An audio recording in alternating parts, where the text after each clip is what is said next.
নমস্কাৰ বন্ধু-বান্ধৱীসকল, rank minus চেনেলত সম্প্ৰচাৰ হৈ থকা জনপ্ৰিয় পাৰিজাত ধাৰাবাহিকখনৰ আজিৰ খণ্ডটোত আপোনালোকে দেখিবলৈ পাব যে পাৰিজাত আৰু নন্দন বহুত বেছি ৰোমান্টিক হৈ পৰিব।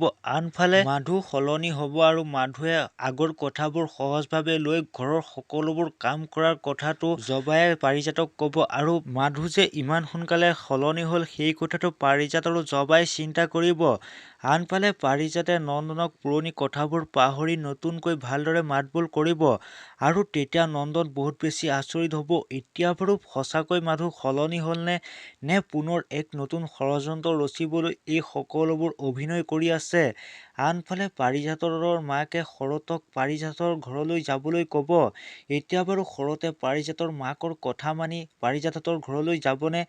আনফালে যদি শৰত পাৰিজাতহঁতৰ ঘৰলৈ যায়, যদি পাৰিজাতৰ দেউতাকে গম পায় তেতিয়া বাৰু পাৰিজাতৰ মাকক কিবা ক'ব নি? এই সকলোবোৰ জানিব পাৰিব পাৰিজাত ধাৰাবাহিকখনৰ দেখুৱাব লগা আজিৰ সম্পূৰ্ণ খণ্ডটোত। সেই বন্ধুসকল, পাৰিজাত ধাৰাবাহিকখনৰ আজিৰ খণ্ডটো চাবলৈ বহুতেই বেছি ভাল লগা হ'ব। আপোনালোকৰ কোনে কোনে বাৰু পাৰিজাত ধাৰাবাহিকখনৰ আজিৰ খণ্ডটো চাবলৈ অধীৰ আগ্ৰহেৰে বাট চাই আছে, তলৰ কমেণ্ট বক্সত কমেণ্ট এটা কৰি জনাবচোন। লগতে যদি ভিডিঅ'টো চাই ভাল পালে ভিডিঅ'টোত লাইক এটা দি যাবলৈ নাপাহৰিব। ধন্যবাদ।